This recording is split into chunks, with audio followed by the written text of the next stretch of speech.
L'accompagnement de la transition agroécologique suppose de renforcer l'autonomie de pensée et d'action des apprenants dans une perspective agroécologique. Et cette autonomie de pensée et d'action nécessite que les jeunes soient en capacité d'effectuer des diagnostics afin de prendre des décisions en connaissance de cause et en connaissance de conséquences.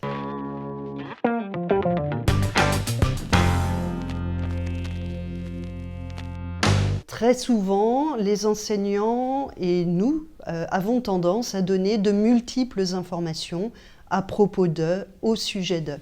Mais cette multiplicité d'informations aide finalement assez peu à appréhender le réel et permet peu de pouvoir prendre des décisions d'action.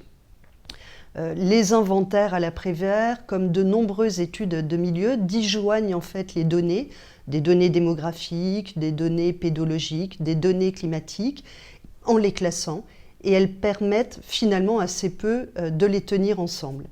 Le triangle de l'expertise, réalisé par Michel Fabre et par Bernadette Fleury, met en évidence que pour penser des décisions d'action, la logique scientifique et technique ne peut pas être déconnectée de celle des acteurs, non plus que de la logique juridique et politique. Ce triangle peut être utilisé dans différents cadres. On peut l'utiliser pour parler d'un agroécosystème par exemple, mais on peut aussi l'utiliser dans le cadre de la restauration scolaire.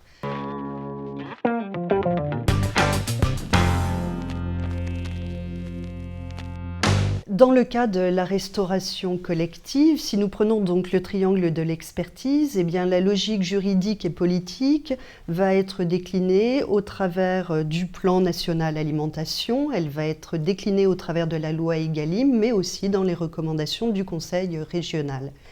Pour ce qui est des nécessités fonctionnelles du milieu, nous allons pouvoir prendre en compte le nombre de couverts, le nombre d'élèves à passer en un temps qui peut être plus ou moins contraint, la présence ou non d'une légumerie à la cantine.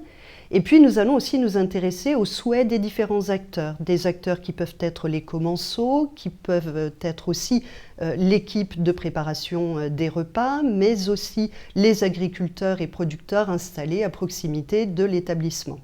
Et c'est par la mise en tension en fait, de ces trois logiques que nous allons pouvoir esquisser des pistes de solutions ou encore des marges de manœuvre qu'il est possible ensuite d'aller travailler ou bien en allant regarder ce qui se fait à l'extérieur ou bien tout simplement en faisant un certain nombre de recherches.